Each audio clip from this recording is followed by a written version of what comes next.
2 Samuel chapter 1. After the death of Saul, David returned from striking down the Amalekites and stayed in Ziklag 2 days. On the third day a man arrived from Saul's camp with his clothes torn and dust on his head. When he came to David, he fell to the ground to pay him honor. "Where have you come from?" David asked him. He answered, "I have escaped from the Israelite camp." "What happened?" David asked. "Tell me." "The men fled from the battle. He replied. Many of them fell and died, and Saul and his son Jonathan are dead."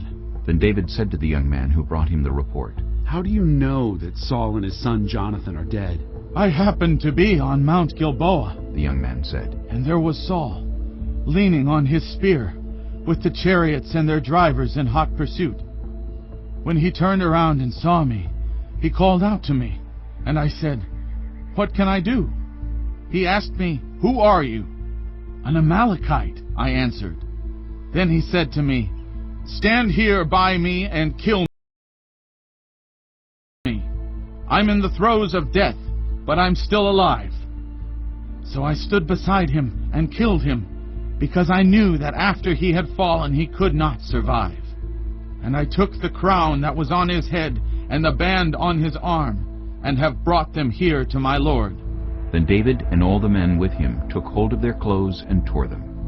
They mourned and wept and fasted till evening for Saul and his son Jonathan, and for the army of the Lord, and for the nation of Israel, because they had fallen by the sword. David said to the young man who brought him the report, "Where are you from?" "I am the son of a foreigner, an Amalekite," he answered. David asked him, "Why weren't you afraid to lift your hand to destroy the Lord's anointed?" Then David called one of his men and said, "Go, strike him down." So he struck him down, and he died. For David had said to him, "Your blood be on your own head.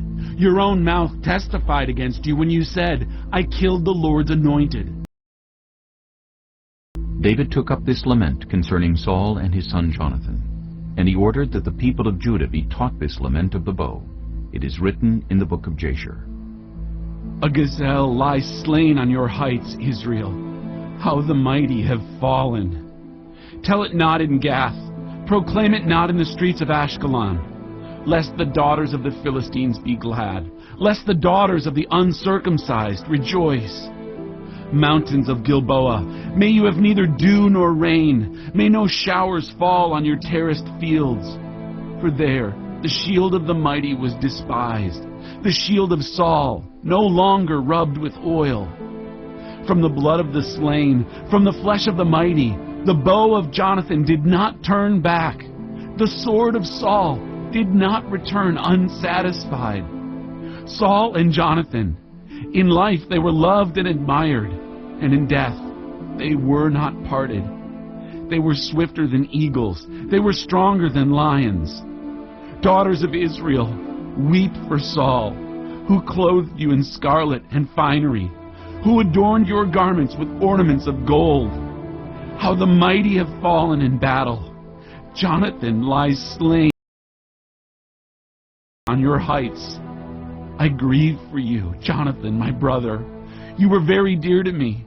Your love for me was wonderful, more wonderful than that of women. How the mighty have fallen. The weapons of war have perished.